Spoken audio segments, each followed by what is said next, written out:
जय हिंद दोस्तों, स्वागत है आपका हमारे यूट्यूब चैनल में। आज की वीडियो में हम लेकर आए हैं आपके लिए यहाँ पर हिंदी साहित्य के बहुत ही महत्वपूर्ण क्वेश्चन आंसर। तो वीडियो को पूरा अवश्य देखना है। अगर आप चैनल पर पहली बार आए हैं तो चैनल को सब्सक्राइब कर लें, बेल आइकन दबाएं, ऑल पर क्लिक करें ताकि ऑल वीडियो की नोटिफिकेशन आपके यहाँ तक सबसे पहले पहुँचे। ज़्यादा से ज़्यादा वीडियो को लाइक करें और शेयर करना ना भूलें। आज का अपने यहाँ पर फर्स्ट क्वेश्चन है, प्रगतिवाद के प्रमुख कवि नहीं है, नागार्जुन, अज्ञे, दिनकर या मुक्तिबोध। आंसर अगर आपसे बनता है तो आप कमेंट में आंसर जरूर बताएं क्या होगा इसका सही आंसर। तो यहाँ पर प्रगतिवाद के कवि नहीं पूछा है तो अज्ञे आपका यहाँ पर सी राइट आंसर होगा। बिल्कुल सही, अज्ञे जी जो हैं ये प्रमुखतः प्रगतिवाद के कवि नहीं है, बल्कि ये हैं प्रयोगवाद एवं नई कविता के ये जो हैं कवि माने जाते हैं। क्वेश्चन नंबर आपका यहाँ पर 26 पूछा है। क्या पूछा है देख लेते हैं कि निम्नलिखित में से किस लंबी कविता की रचयिता मुक्तिबोध हैं। तो यहाँ पर 4 विकल्प भी दिए गए हैं, पेशोला की प्रतिध्वनि, राम की शक्ति पूजा, अंधेरे में या असाध्य वीणा। क्वेश्चन नंबर 26 है और 26 का सही आंसर आपका यहाँ पर जो होगा वह है आपका राइट आंसर 26 का बी, यानी कि अंधेरे में। अंधेरे में आपका यहाँ पर सही आंसर है। ये जो है लंबी कविता की रचयिता है मुक्तिबोध, ये आपको याद रखना है, अंधेरे में। तो क्वेश्चन नंबर आपका यहाँ पर पूछा गया है, क्या पूछा गया है 27 देख लेते हैं। क्वेश्चन नंबर 27 है, चांद का मोह टेढ़ा, चांद का मोह टेढ़ा, इसका आपके लिए इसके रचयिता बताना है, आपके लिए इसके रचयिता कौन है। तो 4 विकल्प दिए गए हैं, चांद का मोह टेढ़ा के रचयिता कौन है, तो आपका सही आंसर यहाँ पर होगा मुक्तिबोध। कौन है? मुक्तिबोध, यानी कि विकल्प नंबर बी आपका यहाँ पर सही आंसर है। क्वेश्चन नंबर आपका यहाँ पर 28 पूछा गया है कि भूल गलती कविता के कवि हैं। तो भूल गलती कविता के कवि कौन है? नागार्जुन है, त्रिलोचन है, केदारनाथ अग्रवाल हैं या फिर मुक्तिबोध हैं। तो क्वेश्चन नंबर 28 का आपका जो सही आंसर है, भूल गलती कविता के कवि जो माने जाते हैं वह माने जाते हैं मुक्तिबोध। कौन माने जाते हैं? मुक्तिबोध, यानी कि विकल्प नंबर डी आपका यहाँ पर सही आंसर है। क्वेश्चन नंबर आपका यहाँ पर 29 दिया गया है। क्या दिया गया है क्वेश्चन नंबर 29? तो यहाँ पर देख लेते हैं। क्वेश्चन नंबर 29 आपका ए रहा। देखिए क्वेश्चन नंबर 29 पूछा, अंधेरे में कविता किसने लिखी है? अंधेरे में कविता लिखी है मुक्तिबोध, त्रिलोचन, नागार्जुन या धूमिल। क्वेश्चन नंबर 29 है। ये क्वेश्चन आपके जो हैं किसी न किसी एग्जाम में पूछे गए हैं, पीजीटी, टीजीटी, यूकेएलटी, ऐसे जो है बहुत सारे एग्जामों में ये क्वेश्चन आपके पूछे गए हैं। तो आपका यहाँ पर राइट आंसर है, अंधेरे में ये कविता किसने लिखी है? तो मुक्तिबोध ने लिखी है, यानी कि विकल्प नंबर ए आपका यहाँ पर सही आंसर है। क्वेश्चन नंबर आपका यहाँ पर 30 पूछा है, कामायनी एक पुनर्विचार नामक आलोचना ग्रंथ के लेखक कौन है? क्वेश्चन नंबर 30 पूछा है और 30 का आपका जो सही आंसर है वह क्या होगा राइट आंसर? कामायनी एक पुनर्विचार नामक आलोचना के लेखक हैं रामस्वरूप चतुर्वेदी, डॉक्टर नगेंद्र, रामविलास शर्मा या गजानन माधव, मुक्तिबोध। 30 का आंसर बताना है तो 30 का आपका जो सही आंसर है वह है आपका डी, यानी कि गजानन माधव मुक्तिबोध आपका यहाँ पर सही आंसर है। बिल्कुल सही, गजानन माधव मुक्तिबोध आपका डी यहाँ पर सही आंसर है। बिल्कुल सही, बहुत बढ़िया राइट आंसर बताया है। क्वेश्चन नंबर आपका यहाँ पर 31 पूछा है, रहस्य पुरुष का बिंब मुक्तिबोध की किस कविता में नहीं है? रहस्य पुरुष का बिंब मुक्तिबोध की किस कविता में नहीं है? मेरे सहचर मित्र, इस चौड़े ऊंचे टीले पर ये अंधेरे में मुझे पुकारती हुई। तो आपका सही आंसर है विकल्प नंबर बी, यानी कि अंधेरे में। अंधेरे में आपका राइट आंसर है। बिल्कुल सही, अंधेरे में जो है मुक्तिबोध की ब्रह्म राक्षस एवं अंधेरे में कविताओं में फैंटेसी है। क्वेश्चन नंबर 32 पूछा है आपसे यहाँ पर कि गजानन माधव मुक्तिबोध की रचना चांद का मोह टेढ़ा में कौन सी कविता संकलित नहीं है? देखिए नहीं पूछा है कौन सी कविता संकलित नहीं है, जन्मदिन की धूप में, भूल गलती या एक स्वप्न कथा या ब्रह्म राक्षस। क्वेश्चन नंबर 32 का राइट आंसर आपको बताना है और 32 का आपका जो सही आंसर है वह है आपका राइट आंसर विकल्प नंबर 1, यानी कि जन्मदिन की धूप में, ये जो है आपका सही आंसर है विकल्प नंबर ए आपका सही आंसर होगा। क्वेश्चन नंबर आपका यहाँ पर अगला क्या पूछा गया है? तो अगला क्वेश्चन यहाँ पर देख लेते हैं। 33वां क्वेश्चन पूछा गया है, मुक्तिबोध की किस पुस्तक को प्रतिबंधित किया गया था? तो वह कौन सी पुस्तक है? कौन सी है वह पुस्तक आपको यहाँ पर बताना है मुक्तिबोध जी की जिसको प्रतिबंधित किया गया था। तो आपके यहाँ पर सही आंसर है 33 का आपका डी राइट आंसर है, भारत इतिहास और संस्कृति, ये जो है आपका सही आंसर होगा। 2015 में ये आपका जो है पीजीटी एग्जाम में पूछा गया क्वेश्चन है, मुक्तिबोध की किस पुस्तक को प्रतिबंधित किया गया था? भारत इतिहास और संस्कृति। क्वेश्चन नंबर आपका यहाँ पर 34 पूछा गया है, त्रिलोचन शास्त्री की कविताएं हिंदी के अतिरिक्त किस अन्य उपभाषा में हैं? तो वह कौन सी अन्य उपभाषा में है त्रिलोचन शास्त्री जी की जो कविताएं हैं हिंदी के अतिरिक्त? ब्रज, अवधी, मैथिली या भोजपुरी? 34 का सही आंसर बताना है और आपका सही आंसर है यहाँ पर विकल्प नंबर सी यानी कि अवधी आपका यहाँ पर राइट आंसर है। बिल्कुल सही, अवधी जिन्होंने बताया है उनका सही आंसर होगा, अवधी राइट आंसर है। बहुत बढ़िया। क्वेश्चन नंबर 35 देख लेते हैं। निम्नलिखित में से दिनकर की काव्य रचना नहीं है। देखिए, हुंकार, उर्वशी, कुरुक्षेत्र या त्रिधारा। देखिए, दिनकर की काव्य रचना नहीं पूछा है आपसे, तो नहीं में हो जाएगी आपकी डी यानी कि त्रिधारा। त्रिधारा आपका यहाँ पर सही आंसर है। त्रिधारा जो है दिनकर की नहीं है, ये सुभद्रा कुमारी चौहान जी की रचना है, तो याद रखिए त्रिधारा सुभद्रा कुमारी चौहान। क्वेश्चन नंबर आपका यहाँ पर अगला क्या पूछा गया है? 36वां क्वेश्चन यहाँ पर देख लेते हैं। देखिए, ये रहा आपका क्वेश्चन नंबर 36 कि हारे को हरिनाम शीर्षक काव्य ग्रंथ की रचनाकार हैं। हारे को हरिनाम, मैथिली शरण गुप्त, वियोगी हरि, रामधारी सिंह दिनकर, सुमित्रा नंदन पंत। 36 का सही आंसर बताना है, क्या होगा राइट आंसर? 4 विकल्प आपके यहाँ पर दिए गए हैं और 36 का आपका यहाँ पर जो रामधारी सिंह दिनकर विकल्प नंबर बी है वह आपका सही आंसर होगा। विकल्प नंबर बी राइट आंसर है, बिल्कुल सही। संस्कृति के 4 अध्याय किसकी रचना है? क्वेश्चन नंबर 37 का सही आंसर आपको यहाँ पर बताना है। संस्कृति के 4 अध्याय किसकी रचना है? अज्ञेय, मुक्तिबोध या फिर जयशंकर प्रसाद या दिनकर? तो आपका राइट आंसर है दिनकर, आपका यहाँ पर सही आंसर है, बिल्कुल सही। विकल्प नंबर आपका यहाँ पर डी राइट आंसर है। ये क्वेश्चन आपका पूछा गया क्वेश्चन है, टीजीटी में पूरे क्वेश्चन है जो आपकी किसी न किसी एग्जाम में पूछे गए हैं। क्वेश्चन नंबर 38 पूछा है, रामधारी सिंह दिनकर की किस कृति को आधुनिक युग की गीता कहा गया है? आधुनिक युग की गीता कहा गया है रामधारी सिंह दिनकर की वह कृति है रेणुका, कुरुक्षेत्र, हुंकार या उर्वशी?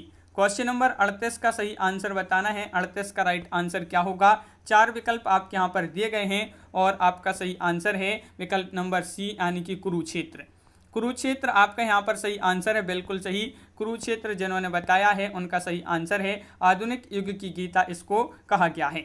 आपका यहाँ पर क्वेश्चन नंबर जो 39 पूछा गया है कि रामधारी सिंह दिनकर की काव्य कृति कौन सी है? तो रामधारी सिंह दिनकर की काव्य कृति बताना है आपके लिए। यहाँ पर लोकायतन है, आर्यावर्त है या फिर कुरुक्षेत्र है या उन्मुक्त है।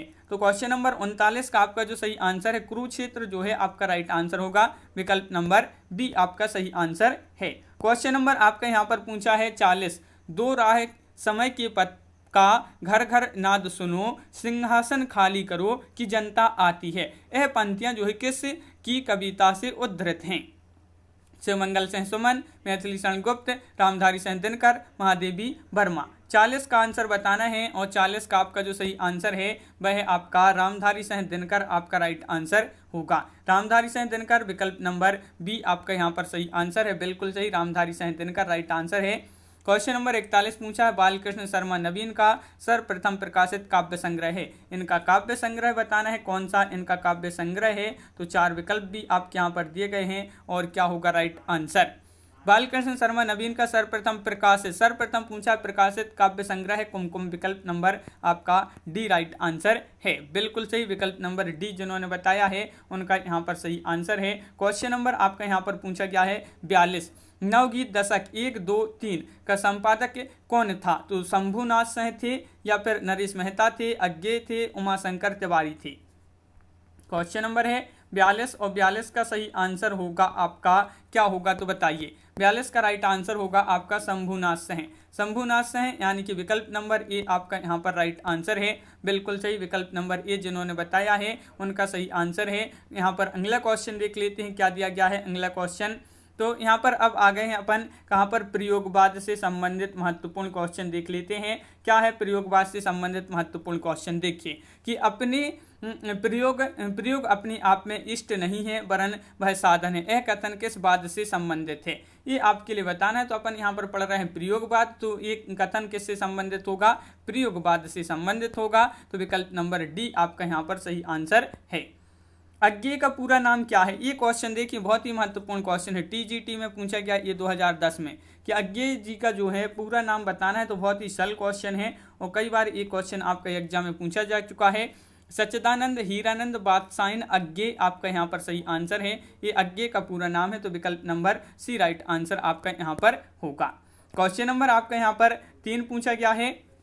देखिए, प्रयोगवाद के प्रवर्तक के अनुसार प्रयोगवादी कवि का मुख्य तथ्य क्या था। प्रयोगवाद के प्रवर्तक के अनुसार प्रयोगवादी कवि का मुख्य तथ्य क्या था। तो आपका यहाँ पर क्वेश्चन नंबर 3 का जो राइट आंसर है वह आपका यहाँ पर सही आंसर क्या है। 3 का राइट आंसर विकल्प नंबर सी, यानी कि नई राहों का अन्वेषण। नई राहों का अन्वेषण विकल्प नंबर आपका सी यहाँ पर सही आंसर है। बिल्कुल सही, विकल्प नंबर सी जिन्होंने बताया है उनका यहाँ पर सही आंसर है। क्वेश्चन आपका यहाँ पर 4 पूछा गया है। क्या पूछा गया है क्वेश्चन नंबर 4, तो देख लेते हैं। यहाँ पर दिया गया है क्वेश्चन नंबर 4, देखिए, खालिस्तान ने प्रयोगवाद को सर्वाधिक प्रभावित किया है। तो प्रयोगवाद को जो सर्वाधिक प्रभावित किया है वह किसने प्रभावित किया है। क्वेश्चन नंबर 4 में आपको बताना है। तो आपका यहाँ पर सही आंसर होगा कि जो प्रयोगवाद को प्रभावित किया है वह अस्तित्ववाद ने सबसे ज़्यादा जो है सर्वाधिक प्रभावित किया। तो विकल्प नंबर बी आपका राइट आंसर है। ये 2015 में एक क्वेश्चन पूछा गया था।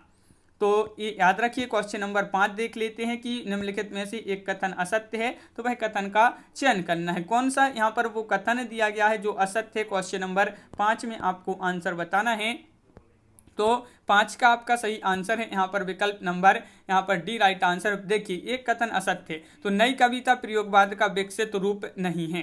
तो ये कथन आपका कैसा है, असत्य है। तो विकल्प नंबर डी राइट आंसर है। बिल्कुल सही राइट आंसर बताया है। क्वेश्चन नंबर आपका 6 यहाँ पर क्या पूछा है।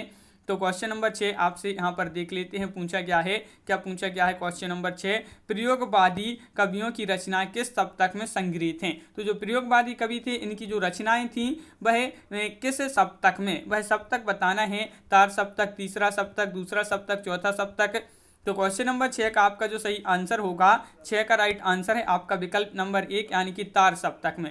तार सप्तक में आपका सही आंसर है। अब तार सप्तक से आपका मतलब जो पहला तार सप्तक होता है, पहला सप्तक है वही। तो तार सप्तक आपका यहाँ पर सही आंसर है। बिल्कुल सही, विकल्प नंबर 1।